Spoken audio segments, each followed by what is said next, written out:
This is crucial because you are testing her fun factor. A woman on a first date is usually guarded. She has her walls up. She is trying to protect herself.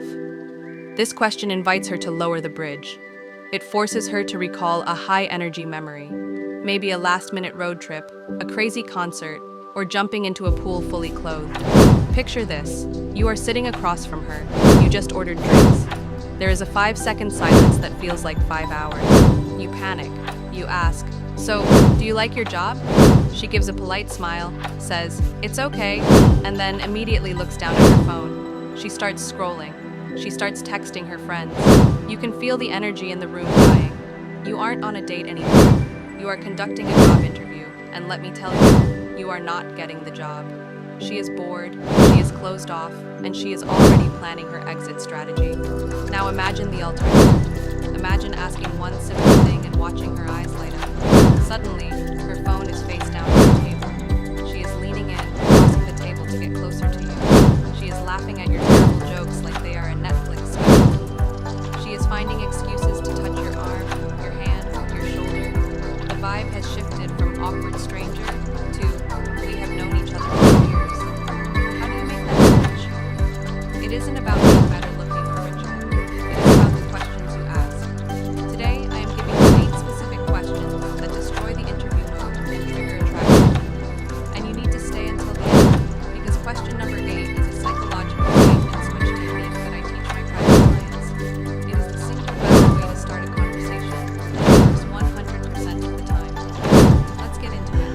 Question number 1. What is the most trouble you ever got into as a kid? Here is why this works. Most guys ask about the present. They ask about her job, her commute, her apartment.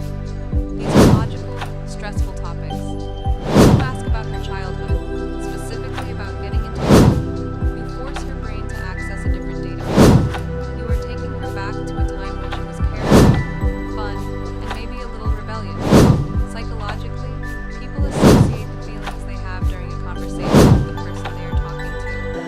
If she is talking about spreadsheets and her annoying boss, she associates you with stress.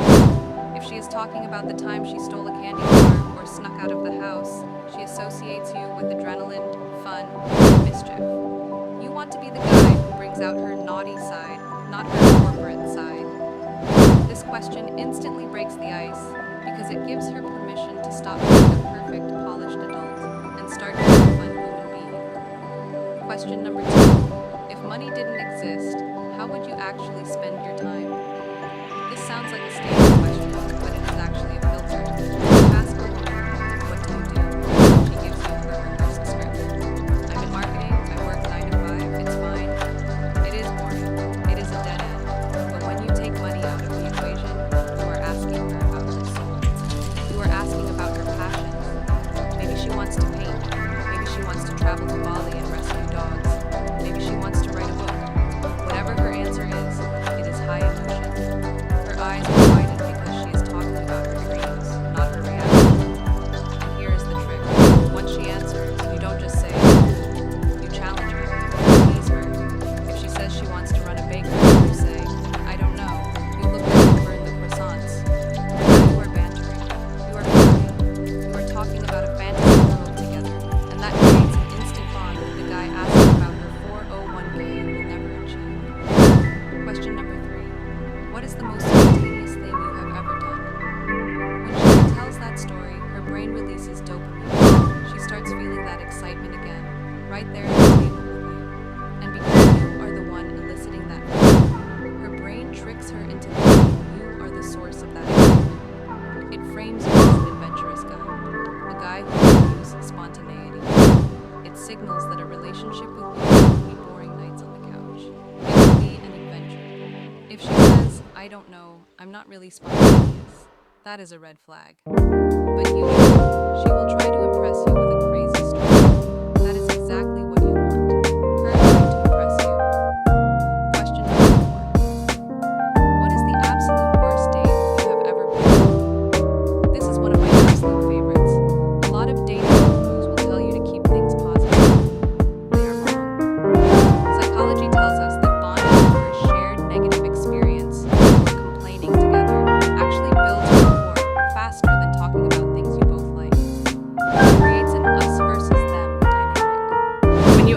about her worst date, she is going to tell you a horror story about some guy who was rude, smelled bad, or was just painfully awkward. Do you know what happens in her brain while she tells that story? She is subconsciously comparing you to him. You are sitting there, normal, confident, and listening. By default, your value skyrockets. You become the savior in her narrative. You get to laugh together at the beta males she has had to deal with. It positions you as the prize, and her as the one who finally found a decent guy. Question number 5. What is a controversial opinion you actually hold? This is the ultimate test to see if she is boring. Most women on a first date are trying to be safe. They want to be agreeable. They want to be the nice girl. You need to shatter that mask immediately. You cannot build sexual tension with a nice girl who just agrees with everything you say. You need friction. You need a little bit of fire. When you ask this, she might hesitate. She might say, "Oh, I don't know. I think pineapple belongs on pizza." That is a boring answer, and you should call her out on it. Tease her. Say, "Come on, that's weak. Give me something real." When she finally opens up and says something actually controversial, she is showing you her true self. She is investing in the conversation. And because she is sharing a secret opinion with you, she feels a sense of intimacy. She feels like you are partners in crime. That is exactly the vibe that leads to the bedroom. Question number 6. What is one thing you have always wanted to do, but you are too scared to try? Notice the wording here. We aren't asking, what are your hobbies? We are asking about fear. We are asking about desire. This question cuts straight through the small talk and hits her on an emotional level. Maybe she wants to go skydiving. Maybe she wants to start a business. Maybe she wants to sing on stage. Whatever her answer is, it reveals her vulnerabilities. And as a man, this is your opportunity to step into the masculine protector.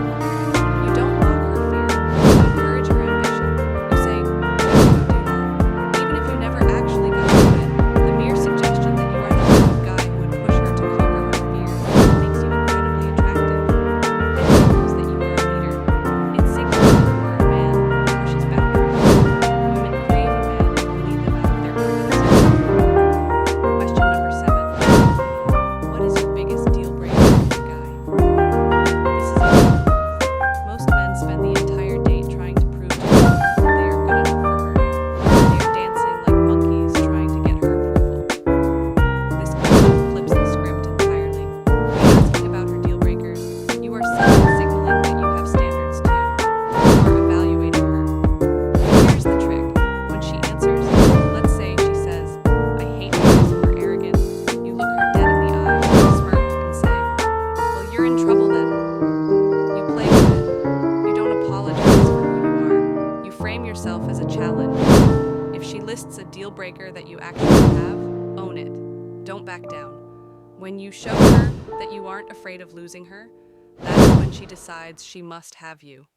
It shifts the frame from you chasing her to her qualifying herself to you. Now, those 7 questions are powerful. They will set you apart from 90% of the men she meets. But here's the problem most of you are not going to face. You are going to ask one of these questions. She gives a great answer. You laugh, and then silence. The conversation dies. You panic.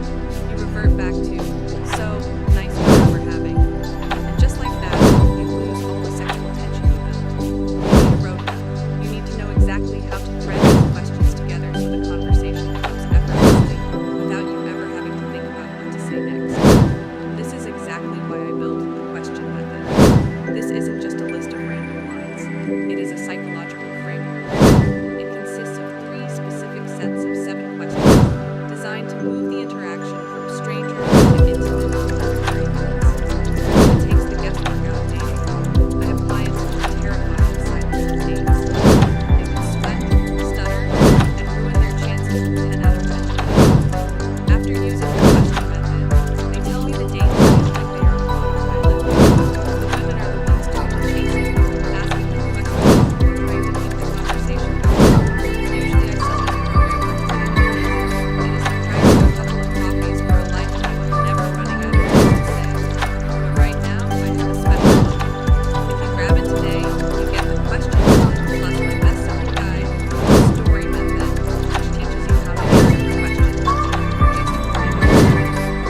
save money, but more importantly, you save yourself from another embarrassing night of silence.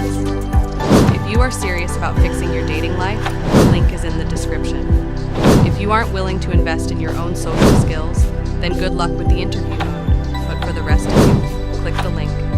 And now, for the final question. I told you at the start of this video that I would give you the single best way to start a conversation. This is a technique I call the bait and switch. It works because it uses a psychological concept called a pattern interrupt. Here is the scenario. You sit down. You look her dead in the eyes. You put on your most serious, intense face. You lean in slightly, like you are about to ask her the most important question of her life. And you say, zero emotion. So, what is your favorite color? Now, watch her reaction. She will look confused. She will look bored. She will think, oh God, another boring guy asking me kindergarten questions. She will sigh and say, I don't know, blue. That is the trap. The second she answers, you burst out laughing. You break the tension completely. You smile and say, did you really